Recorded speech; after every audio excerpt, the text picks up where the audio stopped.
ఈ రోజు నేను డాక్టర్ బిఆర్ అంబేద్కర్ గారు బాబు జగజీవన్ రావు గారు చేసిన కృషి ఫలితాల వల్ల దళిత వర్గాల యొక్క జీవితాలు ఎలా రూపురేఖలు దిద్దుతున్నాయో ఆ అంశాల మీద ఈరోజు నా అమూల్యమైన మాటలు మీతో నేను పంచుకుందామని అనుకుంటున్నాను.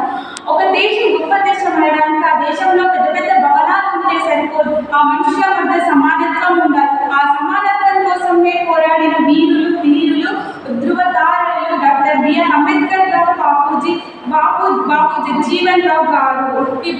ప్రపంచానికి వెలుగునిచ్చేది సూర్యుడు అయితే దళిత వర్గాలకు వెలుగునిచ్చింది డాక్టర్ బిఆర్ అంబేద్కర్ గారు. డాక్టర్ బిఆర్ అంబేద్కర్ గారు మోమ్ అనే గ్రామంలో 1891 ఏప్రిల్ 14 మోమ్ అనే గ్రామంలో మధ్యప్రదేశ్లో జన్మించి ఆయన మహారాణి కులానికి చెందిన వ్యక్తి. ఆయన బాల్య విద్యను భారతదేశంలో పూర్తి చేసుకొని పై విద్య కోసం లండన్కి వెళ్ళి లండన్లో విక్టోరియా యూనివర్సిటీలో తన విద్యను అభ్యసించి భారతదేశానికి తిరిగి వచ్చింది. ఆనాటి ఆయనకు కల్పించిన వివక్షతని ఆ రోజు ఒక మాట అన్నాడు, నాది రాజ్యంలో బానిస బతకడం కన్నా నా దేశంలో సమానమైన హక్కులతో బతకడం విన్నా అన్నాడు. ఆ ఆలోచన ఈరోజు మనకు డాక్టర్ బిఆర్ అంబేద్కర్ నిర్మించిన రాజ్యాంగ శిల్పి. ఆయన రాజ్యాంగాన్ని నిర్మించాడు. ఈరోజు మనకు రాజ్యాంగం ఒక బహుమతిగా ఇచ్చిండు. రాజ్యాంగం అంటే రాజ్యాంగం కాదు, రాజ్యాంగం అంటే మనకు ఒక రక్షణ కవచం. రాజ్యాంగం 395 షెడ్యూల్తోని 1949 నవంబర్ 26వ తేదీన రాజ్యాంగ పరిషత్ ద్వారా ఆమోదం పొంది 1950 జనవరి 26వ తేదీన అమల్లోకి వచ్చింది. ఆయన ఇది 8 నెలల పాటు ప్రజలను ఉంచి ప్రజల అభిప్రాయం మేరకు మాత్రమే మనకు అమల్లోకి వచ్చింది. అప్పటి నుండి ఇప్పటి వరకు ప్రజల యొక్క అభిప్రాయం మేరకు 99 సవరణలు జరిగినాయి. కానీ రాజ్యాంగం వల్ల మనకు చేకూరిన ఫలితాలు ఆర్టికల్ 14 సమానత్వాన్ని ఇస్తుంది. ఆర్టికల్ 59, ఆర్టికల్ 16 ఎలాంటి వివక్ష లేకుండా మనకు ఉద్యోగాల్లో సమానమైన అవకాశాలు కల్పిస్తుంది. ఆర్టికల్ 17 మనకు అంటరానితనాన్ని నిర్మూలించడం ద్వారా మనకు రాజ్యాంగం యొక్క గొప్పతనాన్ని తెలుస్తుంది. ఇక్కడ మనం గర్వించదగిన ఒక పెద్ద విషయం ఏంటంటే ప్రపంచంలోనే అతిపెద్ద లిఖిత రాజ్యాంగం ఉన్నది అంటే ఏకైక భారతదేశం ఒక్కటే. ఇది ఎంతో మంది ప్రజలకు గర్వకారణమైన విషయం. డాక్టర్ బిఆర్ ఏమంటారంటే చదువు సమీకరించు పోరాడు అంటారు. ఆనాడు చదువుకోవడం అంటే గగనం, కానీ ఈనాడు చదువుకోవడం అంటే అంత ఉచితం. పుస్తకాల నుండి, వసతి గృహాల నుండి, ఈ పాఠశాల నుండి ప్రతి ఒక్కటి మనకి ఈనాడు ఉచితంగా దొరుకుతుంది. కానీ ఆనాడు చదువుకోవడం అంటే ఒక మహా విప్లవం. కానీ ఈరోజు మనం చదువుకోవడం అంటే ప్రతి బుక్కుల నుండి యూనిఫామ్ వరకు ప్రతిదీ మనకు ఉచితంగా అందజేస్తున్నారు.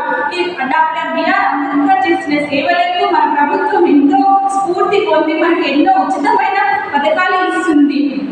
మధ్యాహ్న భోజన పథకం కూడా డాక్టర్ బిఆర్ అంబేద్కర్తో ఎంతో స్ఫూర్తి పొంది ఈరోజు మనము మధ్యాహ్న భోజనం సమానత్వం కిందిగా ప్రజల యొక్క ఆకలి తీర్చడానికి, మంచి చదువుకోవడానికి ఎంతో ముందంజలో ఉంది. మరి 24 వస్తువుల కిట్టు ఇప్పుడు అమల్లోకి వస్తున్న పథకం. ఇంకా ఆనాడు అంటరానితనం ఉండే. ఆనాటి అంటరానితనం వల్ల ప్రజలు దళిత వర్గాలు ఊరి బయట నివసించేవాళ్ళు. కానీ ఈనాడు మనము ప్రజల మధ్యలో జీవిస్తూ గౌరవమైన మంచి బ్రతుకుతున్నాము.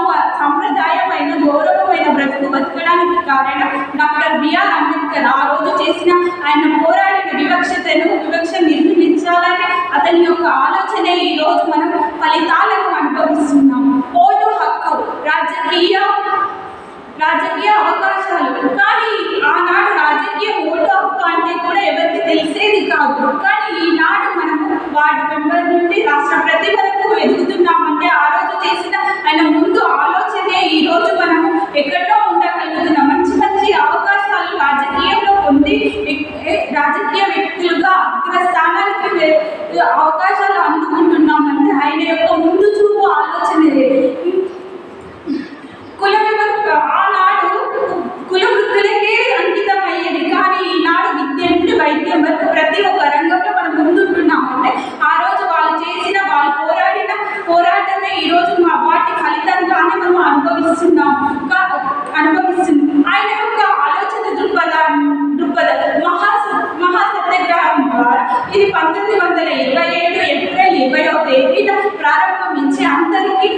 హక్కు కల్పించి అందరికీ సమానమైన హక్కును కల్పించడం ద్వారా అందరిలో ఆలోచన దృక్పథం మార్చివేసింది. మేము కూడా అందరితో సమానంగా హక్కులు పొందాలి, మేము అందరితో సమానమైన జీవనాన్ని గడపాలి అనే ఒక ఆలోచన ప్రజలలో కల్పించిన వ్యక్తుడు ధీరుడు డాక్టర్ బిఆర్ అంబేద్కర్ గారు. స్త్రీ శిశు సంక్షేమం. ఆనాడు స్త్రీ అంటే ఇంటికి బానిస, కానీ ఈనాడు స్త్రీ అంటే నారీ శక్తి అని, ఈ నారీ శక్తి అని, మా ఆడపిల్ల చదువు ఇంటికి వెలుగు అని ఈరోజు మనం చెప్పుకోదగ విషయాల వరకు మనము మారుతున్నామంటే ఆ రోజు ఆయన కల్పించింది. ఆ రోజు ఆయన ఇచ్చిన స్త్రీ యొక్క మహిళ యొక్క ప్రాధాన్యతను ఈరోజు మనం ఎంతో గర్వంగా చెప్తున్నాం. ఆనాడు హిందూ కోడ్ బిల్లు ద్వారా స్త్రీకి సమానమైన ఆస్తి హక్కు, సమానమైన విడాకుల హక్కు కల్పించడం ద్వారా దళిత వర్గాల మహిళల జీవితాల్లో వెలిగించిన వీరుడు డాక్టర్ బిఆర్ అంబేద్కర్ గారు. ఆయన ఆ రోజు ఆర్థిక ఆలోచన ఈరోజు మనకు కళ్ళ ముందు భారత రిజర్వ్ బ్యాంక్ కనిపిస్తుంది. 1930 ఏప్రిల్ ఏర్పడిన రిజర్వ్ బ్యాంక్ ఆఫ్ ఇండియా ఆ రోజు కల్పించడం ద్వారా ఆయన రాసిన book the problem of rupee పోషించిన కీలక పాత్ర ఈరోజు మనము ఆర్థికంగా పేదరిక నిర్మూలనానికి పునాదులు వేసింది. ద ప్రాబ్లమ్ ఆఫ్ బుక్ పోషించిన కీలక పాత్ర వల్ల ఎన్నో ఆర్థికమైన సూత్రాలు అమలులోకి వచ్చినాయి.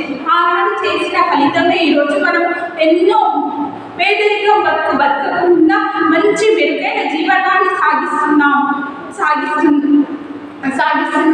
డాక్టర్ బిఆర్ అంబేద్కర్ గారు ఆయన బాల్యంలో ఎన్నో వివక్షతలు ఎంతో పోరాడి ఎన్నో అనుభవించి ఈ స్థాయిలో నా ముందు తరాలు వాళ్ళు ఇలాంటి అనుభవించొద్దు అనే ముందు చూపు ఆలోచనే ఈరోజు మనం ఈ స్థాయిలో ఉండగలుగుతున్నాం. ఆ రోజు వీధి లైఫ్లో చదువుకున్న వ్యక్తి ద్వారానే ఈరోజు మనం ప్రొజెక్టర్ల ద్వారా చదువుకోగలుగుతున్నాం. ఇక్కడ ఆయన ఒక మాట అంటాడు, నేను నా సమాజం సాధించిన ప్రగతి స్త్రీలు సాధించిన ప్రగతితో కొలుస్తాను అని అంటాడు. బాబు జగ్జీవన్ రావు ఈయన 1908 ఏప్రిల్ 5న బీహార్లో జన్మించి ఆయన బడు వర్గాల కోసం పోరాడి 1977 కేంద్ర మంత్రిగా ఎంతో కీలక పాత్ర పోషించినాడు. ఈయన వ్యవసాయ మంత్రిగా, రక్షణ మంత్రిగా, కంప్యూటర్ శాఖ మంత్రి ఎన్నో పదవులు పొంది మన కోసం పార్లమెంటులో ఎంతో పోరాడిన ఘనత ఎవరు అంటే డాక్టర్ బాబు జగ్జీవన్ రావు గారు. ఈయన కార్మిక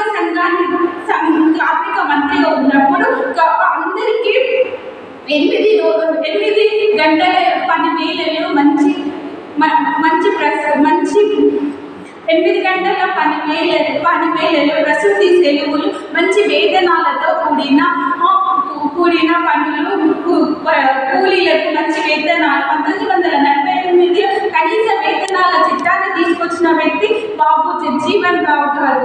ఈయన మొదటిగా బ్రిటిష్ పాలనలో ఉన్నప్పుడు ఆయన ఒక ఉద్యోగం సాధించి వారి యొక్క పరిపాలన నచ్చక ఆ ఉద్యోగం వదిలి తన సంగ్రామానికి వచ్చి వ్యవసాయం చేస్తున్నప్పుడు ఆయనకు ఒక ఆలోచన వచ్చింది. ఆ ఆలోచన ఫలితం ఈరోజు మనం చూస్తున్న హరిత విప్లవం ద్వారా ఎంతో మందికి ఈ గిట్టుబాటు ధరలు ఇప్పుడు ఎంతో మార్పులను వ్యవసాయంలో ఎంతో మార్పులు వచ్చింది. మన దేశంలో ఆకలి అనే బాధ లేకుండా అందరికీ ఆహారం అందుతుంది అంటే అది కారణం బాబు జగ్జీవన్ రావు చేసిన కృషి ఫలితమే ఈరోజు మనము ఎంతో వ్యవసాయంలో ముందంజలో ఉంటుంది. ఇది ఎంత గర్వించదగిన విషయం. ఈ విషయాన్ని ఇప్పుడు నేటి ప్రభుత్వం స్ఫూర్తిదాయకం తీసుకొని మనకి ఎన్నో పథకాలు ముందుకు తీసుకొచ్చినాయి. రైతులకు సబ్సిడీ పథకం అని, సబ్సిడీ ద్వారా ఎన్నో మందులను వ్యవసాయం కావాల్సిన పనిముట్లను అందిస్తుంది. మరి పండించిన పంటకు కూడా గిట్టుబాటు ధరలు ఇస్తుంది. మినిమం సపోర్టింగ్ ప్రైస్ కూడా అందిస్తుంది. ఇంకా అగ్రికల్చర్ మార్కెటింగ్ యార్డులను కూడా ఎంతో ఫలితాన్ని ఇస్తున్నాయి ఇప్పుడున్న నేటి సమాజంలో రైతులకు. ఆనాడు ఆయన అనుభవించిన బాధని ఈరోజు మనకు రైతులకు మనం గుర్తించి వాళ్ళ యొక్క మంచి పాత్రను మనం ఈ సమాజంలో గుర్తిస్తున్నాం. ఆయన రక్షణ మంత్రిగా కూడా చేశాడు. 1971 జరిగిన యుద్ధంలో ఆయన చేసిన కృషి ఫలితమే ఈరోజు మనం ఎంతో గర్వకారంగా చెప్పుకోగలుగుతాం. చేయగలుగుతున్నాం. ఈరోజు మనము వేరే దేశాలతో మనం పోటీగల సత్తా మనలో ఉంది అని ఆనాడు ఆయన గుర్తించి ఈరోజు మనం ఎన్నో దేశాల కన్నా ముందుండగలుగుతున్నామంటే కారణం బాబు జగ్జీవన్ రావు గారు. వీరు చేసిన కృషి ఫలితంగానే మన ప్రభుత్వం మనకు ఎన్నో పథకాలను ఇంప్లిమెంట్ చేస్తుంది. పిఎం పోషణ్ అనేది సుకన్య సమృద్ధి యోజన అని, నారీ శక్తి అని, మళ్ళీ స్త్రీకు ఇచ్చిన ప్రాధాన్యత ఈరోజు మనం ఆపరేషన్ సింధూర్లో ఒక మహిళ చాటిన సత్తా ఆనాడు మన నాయకులు గుర్తించారు.